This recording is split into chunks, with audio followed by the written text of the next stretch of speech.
Thank you, everyone, for joining us today at the December Global Education Colloquium. And thank you especially to our visitors from afar. I know we have people from Penn and Bryn Mawr and, of course, Teachers College, as well as people online.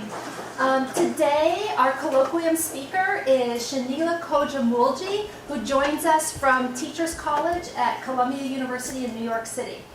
Her research interests include Muslim masculinities and femininities, immigrant youth, and discourses of girls' education. Prior to attending graduate school at Columbia University, Shanila attended the Divinity School at Harvard University, where she graduated with a Master's of Theological Studies focusing on Islamic studies and gender. Her work has appeared in a variety of publications, including Gender and Education, Comparative Studies of South Asia, Africa, and the Middle East, and Interactions, the UCLA Journal of Education and Information Studies. She also has published in Feminist Teacher and is very, very active on Education EDU, Academia EDU, so you can follow her work there. She has taught undergraduate and graduate level courses on gender, Muslim cultures, immigrant education, and social foundations of education. So for those of you who are just walking in, this is just a reminder that we'll start with the talk, and we'll have a question and answer period at the end, going back and forth between questions in the room as well as questions online. So for those of you who are checking in online, please be sure to chat your questions into the YouTube forum, and we'll make sure to answer those questions during the session.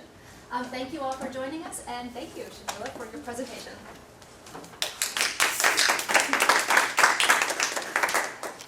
Thank you, Dr. Kelly and the organizers for the invitation.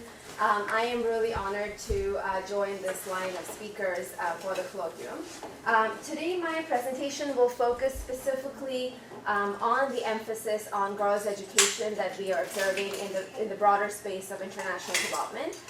And I'm going to enact a method of critical engagement with education policies that tries to understand some of the cultural and ideological work that girls' education campaigns may be doing. And so to politicize girls' education campaigns, to think about the discursive productions in and through these campaigns, and to think about perhaps different possibilities after doing this deconstruction. So the emphasis today is on thinking about this particular moment in history, which a lot of feminist and education scholars have described as the girling of development, or girl powering of development, or turn to the girl. So what is happening in this moment is that girls are articulated not only as threatened by poverty, disease, infertility, terrorism, but also having the potential to resolve these very issues. And education within this broader narrative, girls' education in particular, is marked as one of the primary avenues in and through which girls can take themselves, their families, and their communities out of these difficult situations on toward paths of progress. And so there's a particular logic that's at play here, which positions girls as threatened, but also having the solution to actually resolve the very things that threaten them. And a particular life script is ascribed here, right? So girls should go to school for 12 years, delay marriage, delay childbearing, enter wage-based economies, and in and through those productive activities contribute to the economy and contribute to the national GDP. And if you follow this life script and this chain of reasoning, you can be marked as an empowered, successful girl. You can be seen as a member, as a citizen who's contributing to the development of your nation and your society, right? So there is a particular life script that's also being articulated. My argument is that this chain of reasoning is not self-evident. It's a social and cultural construction, and it hides particular realities of girls, especially girls in the global south. And so what I'm going to try to do is to engage in a critical analysis of some of these campaigns to illustrate some of those social realities that are concealed in and through the transnational discourse around girls' education, and then offer some of the ways in which we could disrupt it, rethink it, perhaps offer some alternative ways to conceptualizing not only the purpose of education, but also our conceptions of girlhood, our conceptions of empowered girls in the global south. So for the purpose of illustration, I'm going to focus on two particular instances that happened around which transnational campaigns for girls' education have emerged. So we'll focus first on the campaign around Malala Yousufzai, and I'm sure everybody here in the audience know Malala Yousufzai was shot in the head in 2012 when she was about 15 years old in northwestern Pakistan, and since then she's been taken up as a key figure around which a large number of international organizations, education organizations have rallied around, and individuals, key public intellectuals, have rallied around to talk about girls' education, especially as it relates to girls in the global south. The second event took place around the kidnapping of girls in Nigeria by a group called Boko Haram. Again, a large campaign, hashtag campaign emerged around the kidnapping, which the hashtag around Bring Back Our Girls emerged. And what interests me across these two examples is to show that even though they're geographically different distance events, these are very specific instances and radically different instances that are taking place in different parts of the world. The conversation around these two events has converged on the topic of girls' education. So girls' education is not only proposed as the problem due to which these acts of violence happened, but also as the solution in and through which one can forestall some of these events or some of these acts of violence from happening in the future. And so the idea is that what interests me is that how is that possible? How did we get here? How do we get from two different events, two different acts of violences in different geographies, but have a global transnational conversation that actually articulates education as the primary cause and as the primary solution? And so the questions that will animate me today in this conversation, and I should make a note that this spans a range of 5 or 6 different publications, so I'm going to hit a little bit on each question, but there's a lot more we can talk about, especially during Q&A as well. So the questions that animate me is to think about, okay, how is this common sense produced? How did we get here? And in particular, I'm actually going to draw on Gramsci in today's conversation to inquire into the role of public intellectuals in producing a cross-class consensus. So Gramsci's work guides us to think about the role of public intellectuals in trying to create a particular hegemonic ideology around which different kinds of investments, different people, different organizations can actually lay a claim to, right? So girls' education becomes that common sense that a wide range of different organizations, individuals align with, including you and I, right? And so to think about what's the role of public intellectuals in producing this consensus. The next question I'll think about is that what sturdy ideas does this consensus or this common sense draws on? And I'm thinking about Stuart Hall's maps of meaning theorization here, where Stuart Hall talks about how, he talks about this in the case of newspapers or reporters reporting a new incident, and he talks about the fact that whenever a reporter wants to actually present new information, they have to draw on the cultural knowledges, the knowledge frameworks, the ideas that the audience already buys into or understands, and that's how you assimilate new information and understand it, make it comprehensible by drawing on that which you already know, that which you already understand. And so I'm going to try to investigate what are the sturdy ideas, the maps of meaning that we draw on to make sense of these two different events and to then converge the conversation around girls' education. So what's happening here? What frames of knowledges are we drawing on here? And then the most important question around, so what's problematic about it, right? What's problematic about this kind of conversation around girls' education? And here I'm going to focus on thinking about what are the social realities of girls in the global south, black and brown girls, that this kind of logic might conceal, and what's at stake here. Once we do that, from there we will go on to think about what other conceptions of education, conceptions of girlhood are present today that we can draw on to destabilize this transnational discourse, right? So academics often do a lot of deconstruction and a lot of critique, but we often stop at that. But I'm going to offer some ways for us to reconstruct, some ways for us to think about well-being, empowerment, justice in a different vernacular, in a different idiom, by drawing on my training in Islamic studies. So that's how we're going to sketch out the remaining time. In terms of methods, as I said earlier, I'm drawing on a range of different research lines that I've pursued. In my work, I look at cultural text. In the particular presentation that I'll, for today, I'm looking at cultural text such as articles, books, blogs, Twitter engagement that public intellectuals are engaging in to try to figure out how this global consensus is produced. But to actually think about the social realities of girl, I do a lot of historical archival work. Most of my primary research outside of thinking about the present is actually in relation to historical archival work in post-1857 colonial India and post-colonial Pakistan. So I draw on my historical research to then argue a different kind of girl, which we don't find in these macro narratives.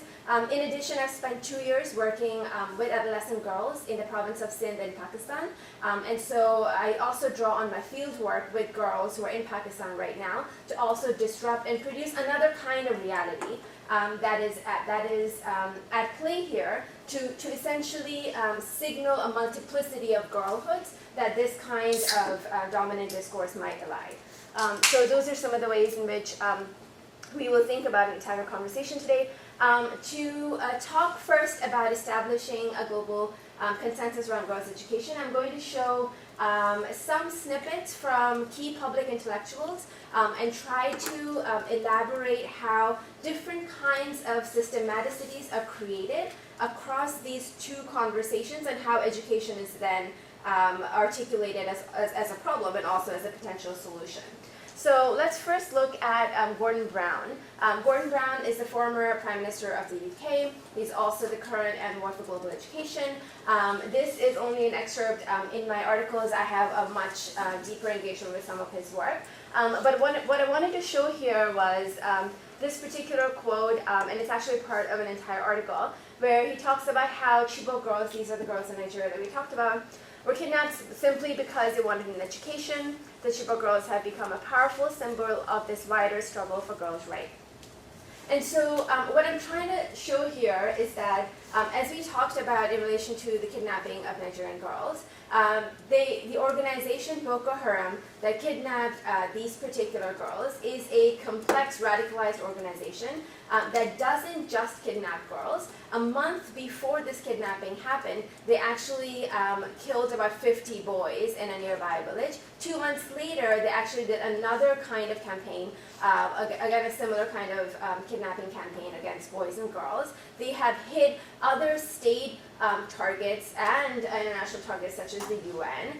They have bombed hospitals, etc., schools, and same kinds of logics can also be talked about in relation to the Taliban and the violences of the Taliban. So the point here is that when we're talking about an extremist radical organization, we have to actually attend to, of course, the violence that is being caused, but also look at it in the ways in which it's actually articulating anti-state and anti-US sentiments. And so, yes, there is truth in that Chibok girls were kidnapped because they wanted an education, because in the macro Western discourse, we do privilege girls in education, and hence they make for an ideal target for those groups that actually want to hurt particular investments or affective investments that as a community we have accumulated in the figure of the girl, in the figure of the educated girl.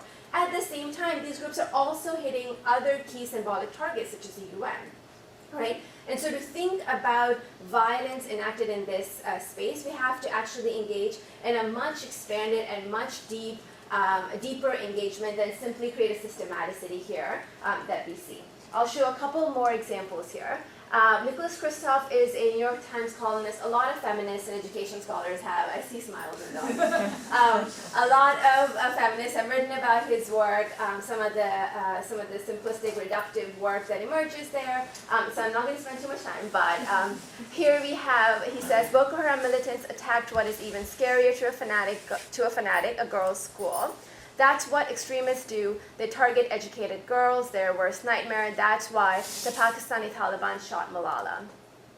Why are fanatics so terrified of girls' education? Because there is no force more powerful to transform a society. Remember the first slide, we talked about that, the chain of reasoning, that's operative here, and that's how it's established, right? The greatest threat to extremism isn't drones firing missiles, but girls reading books. So we see Boko Haram here, we see Malala here, we see education here, and so just in this one little excerpt, we see how radically different things are just coming together, and the dominant logic is being produced and reproduced and has to be sustained in and through that, right?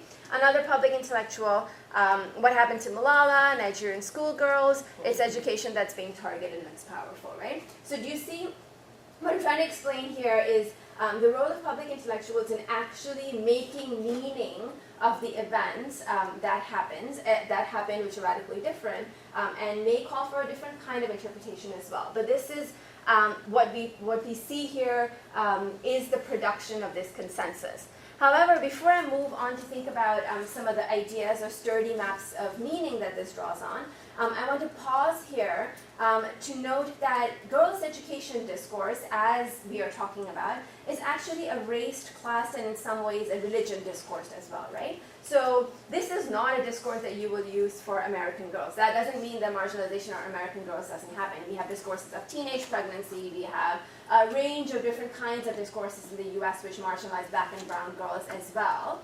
However, what I'm pointing to is that this transnational discourse around girls' education has a race, it has a class, it has sometimes a religion as well.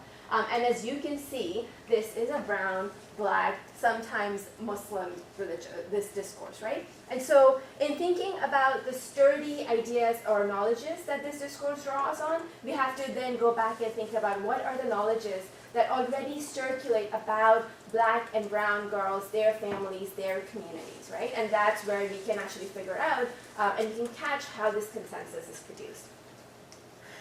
So the first figure across the archives that I've examined that appears to accumulate a lot of investments across socioeconomic classes is the figure of the girls. Girls appear as promissory objects in these archives, right? So girls promise harmony, they promise national progress. For some people, they promise honor. So girls are promising progress, welfare, which then transforms them into these objects that require care and protection. And a critical thing to note then is that it's not all kinds of girlhoods that will promise this progress.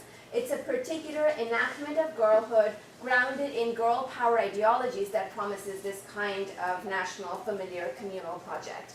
And feminist scholars have talked about girl power ideologies as grounded in neoliberal sensibilities, right? So when we think about girl power ideologies, we're thinking about a girl who is independent, who doesn't rely on the family or the state to achieve that which she wants. She has enough resources to mobilize and go forth, achieve whatever she sets her mind to. She's viewed as an autonomous agent. She has the freedom to choose her life trajectory, engages in self-expression. And so there's a particular ideology of the girl and a particular girlhood that's prescribed in and through these campaigns as well. And it's held out as the ideal for black and brown girls as well, right? You will be successful if you can perform this kind of empowered girlhood. However, girlhood studies scholars have already argued that this ideology of girlhood is raced and classed. It's only within a particular structural environment, access to resources, that you can actually enact this kind of girlhood. And it's often a girlhood that's available to white middle class girls. Girls who, due to structural disadvantage, are not able to enact this girlhood, then become a specter of failed girlhood, right? So you will read in a lot of these publications or the archives that I'm mentioning that a lot of times we're talking about brown and black girls. It's often their families who are blamed. It's often their tradition. It's often their culture. They're not able to perform this girlhood because they're oppressed in those environments. And we hear little about the structural conditions that mediate the girls and their families' well-being, right? And so there's a particular race and class character to this articulation of girlhood as well. The second logic or the frame of reasoning that all of us already understand is this emancipatory promise of schooling.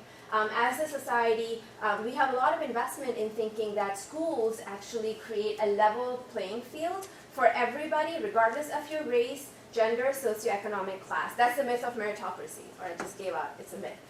So this emancipatory promise essentially means that while in the earlier time periods, in pre-modern times, your family status might direct your social progress, now we're in a moment where each one of us are actually equally able to attain a good life or the American dream if only we work hard, right?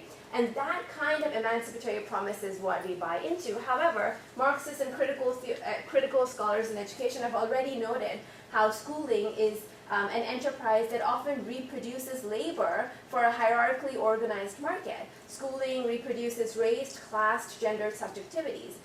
Even a very cursory look at the media right now, in terms of schools, in terms of the backlash post Trump, shows a lot of ways in which schools participate in the religification, what scholar here, Dr. Amina Gafar-Kucher is right here, religification of youth in schools, right? And so schooling actually is also an institution that reproduces some of the inequalities in society, and we often don't acknowledge that, right? This discourse around girls' education doesn't take into account some of the marginalizations that are produced in and through the institution of schooling. The other point I also wanted to make, which is a slightly different point, but it requires additional research and investigation, is this notion that the way that we understand mass schooling today, it's a modern institution. And in the context of the countries we were talking about, Pakistan and Nigeria, mass schooling replaced or displaced local traditions of learning and knowledge transmission. And so what we also have is that the acknowledgement that the schooling, the institution that we're talking about, is not ahistorical or apolitical. In fact, if you draw the lineage of the term Boko in Boko Haram, the term Boko, which is normally right now translated as education is a sin, it's not just any education. Boko was a term that was used specifically to mark the secular education institutions that the British colonizers brought in northern Nigeria at the turn of the 20th century and displaced local traditions of schooling.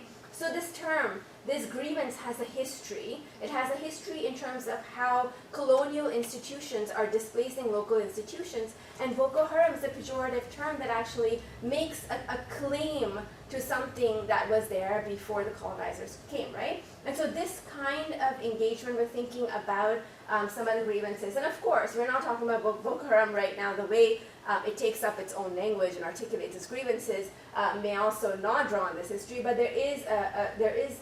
there are colonial legacies in both the nations that we're talking about here. And then finally, the image that or the knowledges that we know in relation to brown and black girls is that we already know the villains, right? We already know it's either Islam, it's black and brown men, it's probably Muslims, and so we're familiar with that knowledge, and we're familiar because there's an Oriental history, like these are historical narratives that are repeated in and through media, in and through for centuries, where we've come to assign particular bodies and view particular bodies as more violent than other bodies, and hence they make for a villain, and it fits with our logic. So there are sturdy ideas about girls, sturdy ideas about the emancipation or the emancipatory promise of schooling, and sturdy ideas around who villains are, who threatens girls, that congeal and help us produce this kind of transnational dominant discourse around girls' education. And so now we move on to thinking about what is problematic about this discourse, right? Why are we even talking about it? So I'm going to propose a couple of social realities, couple of problematics that it presents for me, and I'm sure there are other things that we can all think about collectively.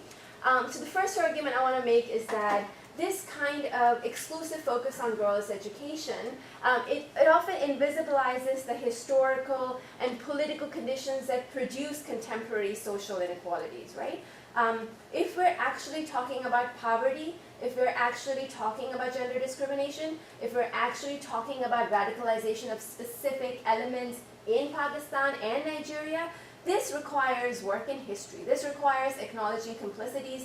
This requires thinking through the political economies. This requires, in relation to production of Taliban, for example, we have to go back to the proxy wars. We have to think about the collaboration between CIA and the Pakistani military in funneling weapons to some of the most extremist interpretations within Afghanistan, and what happens when you have a power vacuum.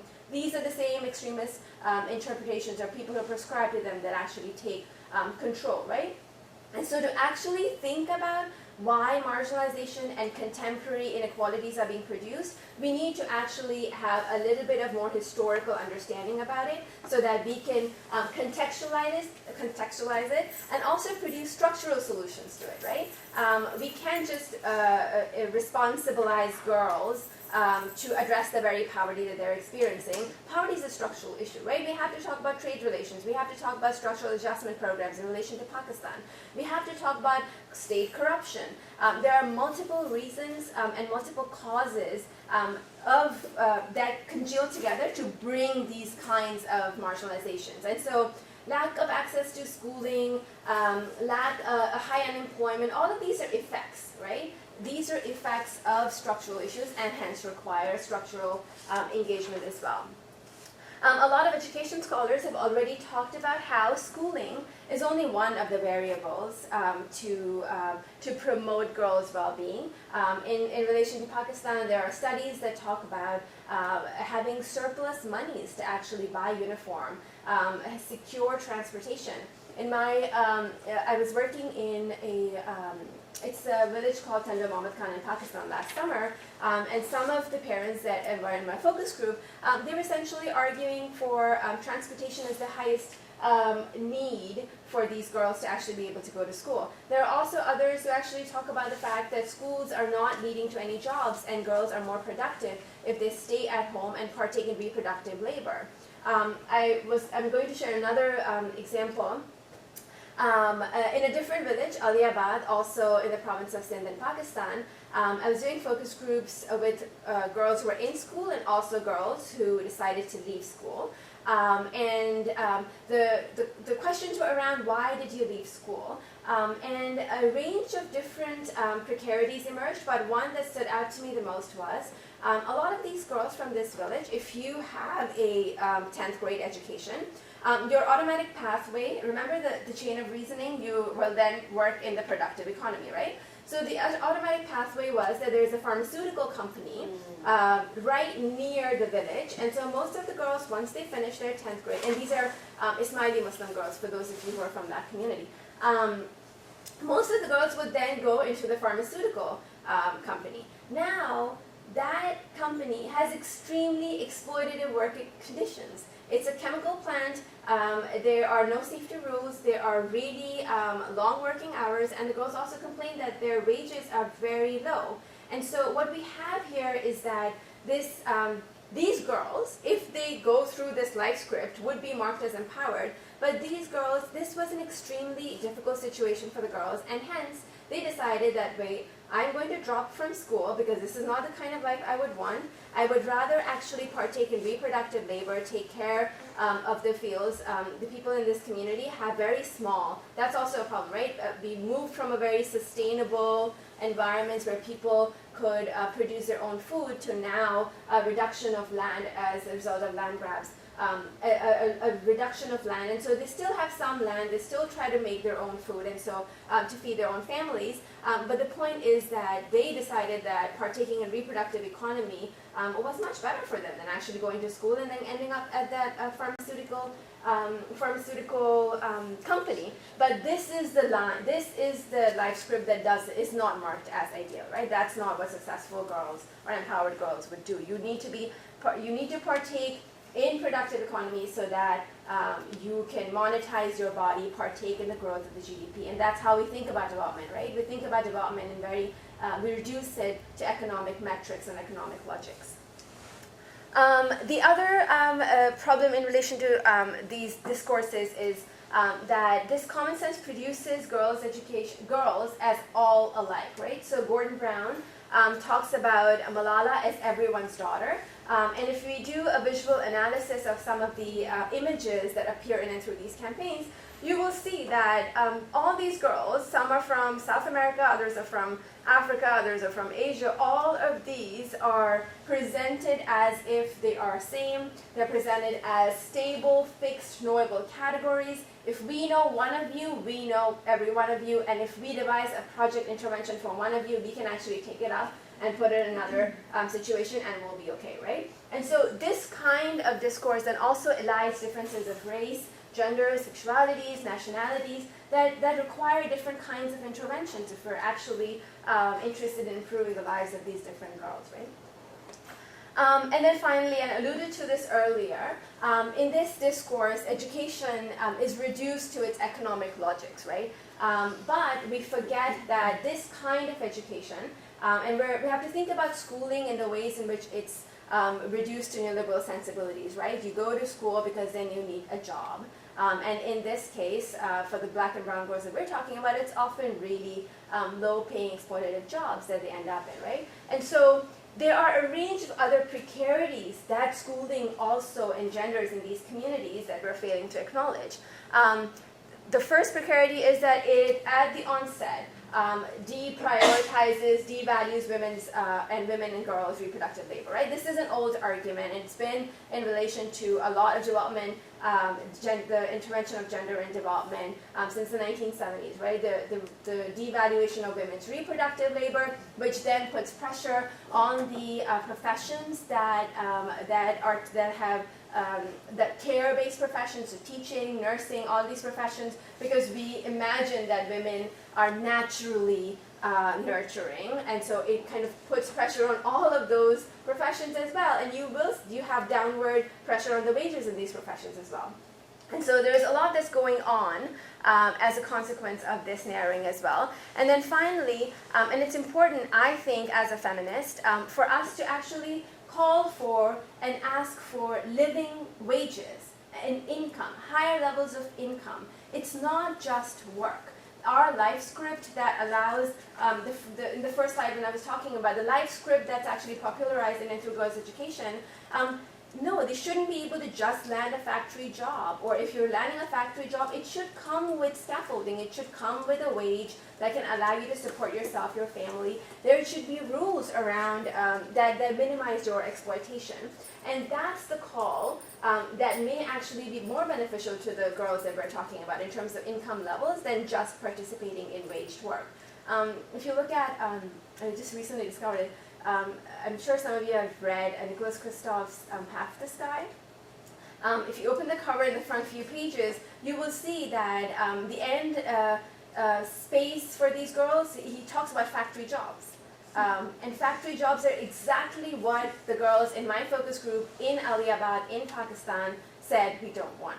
Right? And so you have these different narratives, and there is a claim for incomes to be made. There's a claim for better structural conditions to be made here as well. And so towards the end, I wanted to invest maybe the next 5 minutes to do some contemplations and offer some ideas around where do we go from here, right? So to do some kind of reconstruction work. And I draw on decolonization theory here, which essentially calls on us to look at non-Western, non-liberal epistemologies and excavate ways of being, ways of ideas of justice, ideas of empowerment that are circulating in other epistemologies in order to decenter, or at the very least create a multiplicity of ways in which we can imagine a good life, right? And this decolonization theory comes from a perspective that acknowledges the unequal relations of power, the unequal status of Western knowledges versus non-Western knowledges. And of course, we have to nuance it by talking about the global North and the global South. But the point is that there are other conceptualizations of education and girlhood that have existed, but that are made non-existent because we do not know about it, we do not draw on it, and so decolonization work seeks to excavate those knowledges. In my particular work, I draw on Shia Muslim thought. I draw on the thoughts of the present living imam, the spiritual leader of Ismaili Muslims. His name is His Highness the Aga Khan. The Aga Khan has an extensive network of development agencies in countries in Africa and Asia. And as a spiritual leader, he articulates particular philosophies of education, philosophies of well-being, philosophies of a good life, that actually are grounded in Muslim Shi'i traditions of learning. And so you have a different kind of vision for what it means to be empowered, what it means to live in a community that is drawing on a completely different tradition of knowledge. And I think it's important for us to draw on these traditions of knowledges in order to see something else.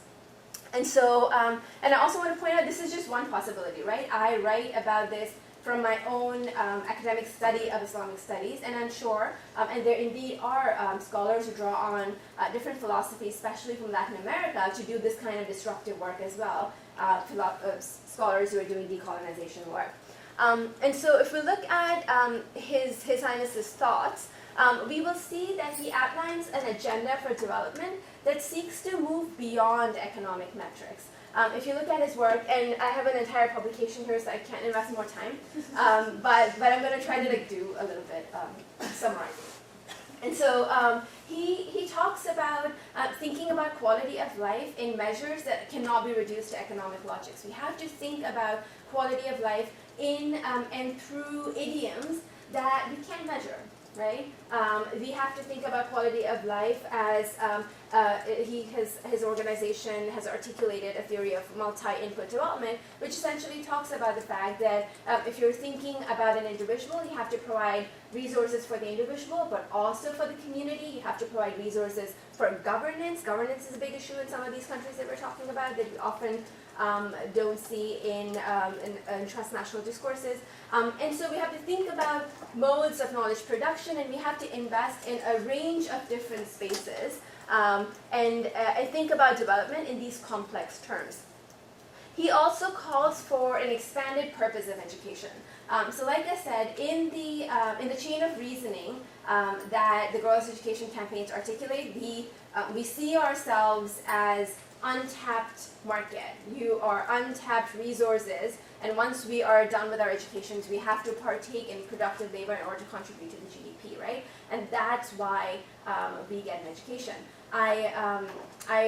Last summer I also had another set of focus groups in the city of Hyderabad, and one of my major findings, that's the title of my publication, it's just called "Education is a Burden." And all of these girls, these are middle-class girls. So Aliabad was low-income village girls, precarious girls, but these were middle-class Pakistani girls who are in school, who are struggling to just get by school, and they essentially just see education as a way to access jobs which are not there, by the way. And so there is all this precarity, even when girls are enacting this girlhood, following this chain of reasoning. There's anxiety around future job opportunities because that's also the work of development, right? That's also the space that we have to think about.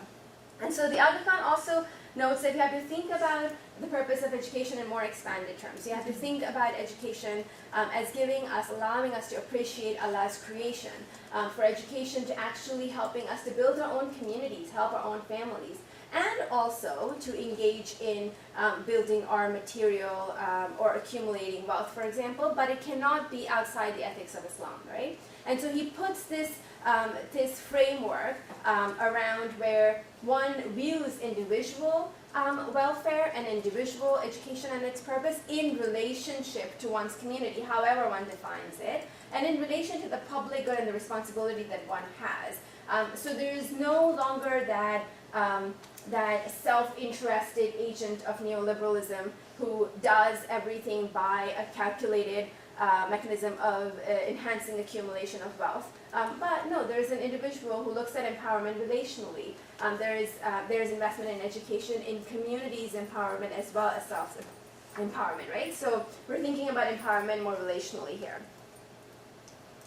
And so just to come to some conclusions, what I've offered is a way to think about transnational girls' education discourse by thinking about the cultural and ideological work that these campaigns and discourses do in order for us to think about what are the consequences for action and thought. And the idea is that this kind of critical engagement can hopefully make these campaigns more effective, right? We have to be able to attend to these campaigns so that we're not reproducing the very marginalization that we actually set out to address in the first place. Okay, so I'll stop here for questions. Thank you so much, Shamila. So we have about 15 minutes for question and answer, so I'll throw it to the floor for people who have questions first. I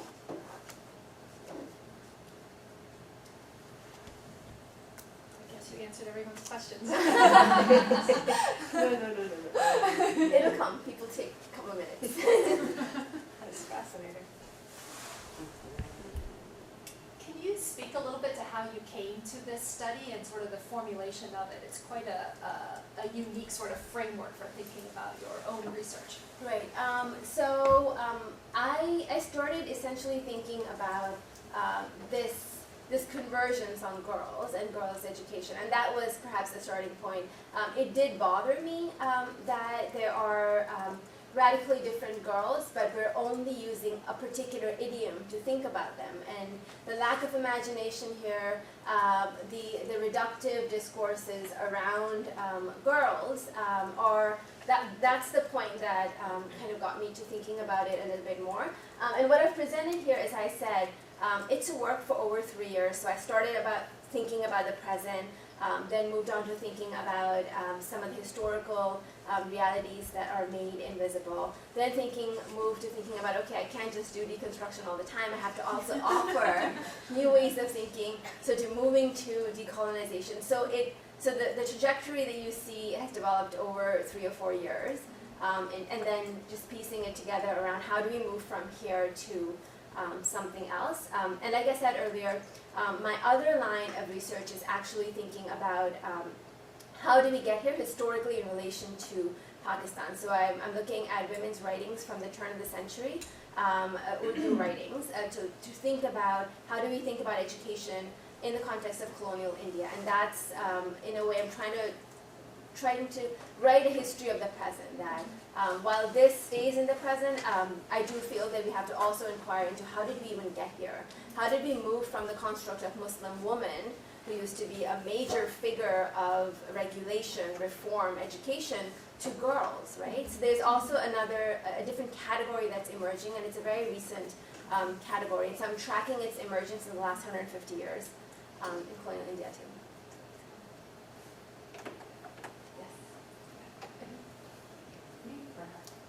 Sure, you can go. I'm wondering if you have suggestions for how to take this framework and your suggestions for moving forward to large donor organizations or development organizations. I mean, how could you, or this work, inform the work of World Bank education projects or something similar?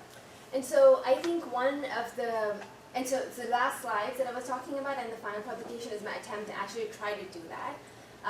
One of the things I personally could think about is to de-center the focus on the individual that a lot of campaigns have in terms of the girls, and to actually think about relationships, to actually think about girls as embedded in families, as embedded in communities, and to actually look at welfare or improving the quality of life of those units of organizations. And that's tough because I think, like I said, our common sense often drives us to think about even ourselves as if our success can be attributed only to ourselves. But everyone here, if I ask you, you can probably list 1 million people, your parents, your siblings, your families, your communities, nonprofit organizations, the community-based networks that we partake in. We are individuals who are embedded in context, and our success is not individualized, right? Our lives are relational, and I think perhaps focusing on those units of organization and strengthening those would be one way to go forward.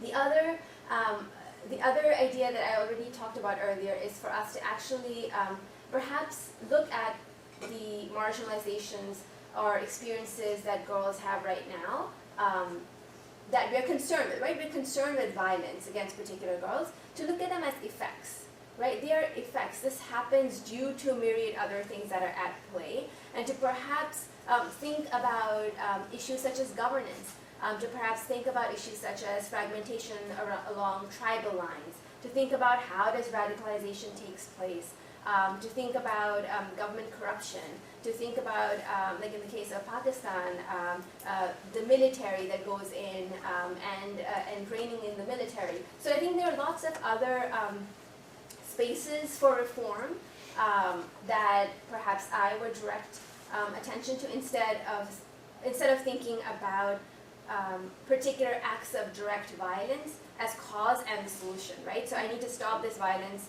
and this is how I'm going to reform this particular thing. I think we have to historicize it, politicize it, think about the whole context that produces these acts of violence.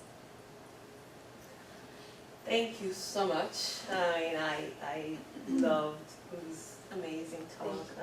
I'm a historian, so and I'm a firm believer in that we need to understand the processes that led us to the mess we are today. And you touch upon a few things that were amazing as well. I mean, the whole recreation of the pattern that took the girls, which I often, I think as girls, but I think of as young women who are also part of communities and so on. And I fully second what you just said about nobody reaches nowhere by him or herself. One thing that as an alternative, and I don't know if you develop it more in your argument, in your papers, in your writing, is this this reality of these girls to be educated to serve and produce in the GDP, as compared as an education to form oneself, to a yearning for learning, to contribute to an alternative to this Western Eurocentric patriarchal structure that actually pushed the girls back into a state of dominancy of the sweatshop, because the pharmaceutical you described was a sweatshop. And so that's I don't know if you talk about that, if you can talk about this new kind of concept of education that kind of empower girls to long for, to yearn for learning, to acquire knowledge, and shift the paradigm towards a shift in the paradigm. Right, and absolutely, and I think that's what I was also trying to point to when I was talking about His Highness the Aga Khan's work, because he articulates a philosophy of education that is precisely that, right? He says, first and foremost, education should enable you, or one should think about education in and through ways in which it allows you to appreciate Allah's creation, to help families and to help your communities. And those are some bigger or some wider, broader uses or thinking of education, and even the way in which we might define education, right? We can talk about schooling in particular ways, but there are also other modes and other spaces of education that allow one to actually partake in those knowledges, which are now really reduced in some of these countries and in our everyday context, right? So one of the key findings from my work with girls in Pakistan, the middle class group, was that a lot of them complained that the regulation of time, like Foucault talked about, right? So they basically said we go to school, then we come back from school, then we go to 4 hours of tuition, then we come back home, and then we do 3 hours of homework, and then we sleep. And on the weekends, we have to do a lot of extracurricular activities to get into college at some point. And I think a key complaint was, there were two key complaints. One was a reduction of spaces where you can acquire religious education. So my work was with girls who are from one religious community. And so they talked about the fact that even though there is a religious education center within their residences, they had no time to actually attend to. And that's another site of knowledge, right? So we have to think about these different knowledges that are available, whose spaces may be reduced, but we also do no longer privilege those knowledges enough to actually be able to make time, because they can't be monetized, right? And then the other thing was learning, the girls called it hunar, so skills, learning things that might allow them to actually attend to the needs of their families if they cannot find a white-collar job. And I think those spaces were reduced too. That's another kind of experiential education that is not afforded to girls anymore. And so yes, there is a different paradigm, but I think the dominance of particular models of schoolings and institutions makes it really hard to excavate those knowledges to make time for it. But that's precisely where I would argue we need to go in. We have a question from online. Stephen Cleese is online, and he's asked, could you discuss or mention any other alternative views besides the Aga Khan? I can point to some work in, I think it's Mignolo, that's the last name of the scholar, but there is work that is done in relation to Latin America. Yes, Walter Mignola has interesting work, right? So I think there are some scholars who focus on decolonization theories who also are proposing different ways of thinking and being. And I think if you're thinking just in relation to Islam or South Asia, I forget the name of the scholar, but in the last issue of Signs, there's another article by a scholar who takes up Sufi theologies and articulates visions of justice in and through thinking about that. So I think maybe going to non-Western, non-liberal in some ways, traditions of knowledges and looking at what scholars are doing in those spaces might offer us new conceptualizations or different conceptualizations. Right? Are there other questions in the room? Yes. When you do succeed in empowering girls, it's noticeable that a lot of times when you find the girls are still in the communities they grew up in, and the ideologies around them has not changed, the expectations, the attitudes expected of girls, their functions that are expected of them. Do you know what is being done to address that area? So can you repeat the first clause again, when girls are? Well, when girls find that they are receiving the education, so one of the problems they're facing is that they don't have the ideal job. Oh, okay. Then the other side is in their families, whether they're in their own families or if they're married in the other families, they are expected to have certain functions, roles, thoughts, attitudes. Right. But the issue is once you're educated, you see the education as a problem because now you don't think in that way anymore, and you have different expectations which may collide with the expectations around you. Right. And so what do I think about it? Or I think so. I'll go back to the being in some ways a qualitative research. So I'll go back to my set of the girls that I worked with. So I think when we're looking at expectations that may emerge after you go through an education, it may, and I'm just going to put words in your mouth, so I'm going to say, okay, it may entail working full time, whereas your families might want you to get married. Yeah, so those are some of the different expectations that might be at play.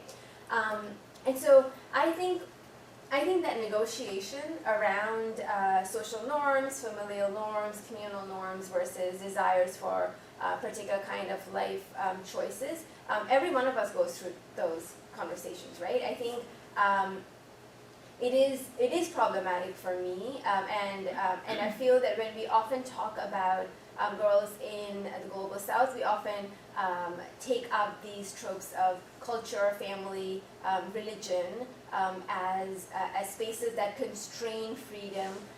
But at the same time, I think we also have to realize, all of us sitting here, I am sure our parents have particular expectations that we had to negotiate as well, right? I mean, but the thing is that we deploy those tropes in relation to only particular race and class of girls, which is something which is, and it's not unique. I think it's not unique. I think negotiation around social norms, around the lives that we might want to have, educated or not, those are all conversations that happen either within families or within communities, and they happen across the board, right?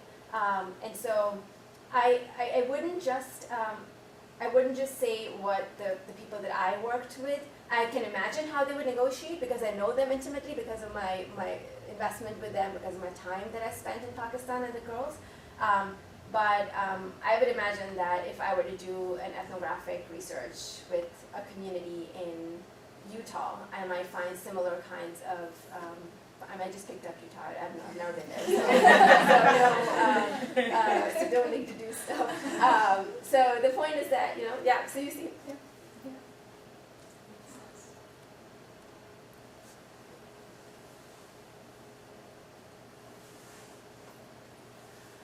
Great, well, thank you Thank you very very much. much. To Thank you those for people coming who out are today. online, and for those in the room, we'll close here for now, but those in the room would like to stay a few extra minutes for more informal conversation, please do. And I invite you all to join us in 1 month, January 19th. Evelyn will be giving a talk on her work on African diaspora and critical Black pedagogies. So thank you all, and we'll see you next month. Thank you.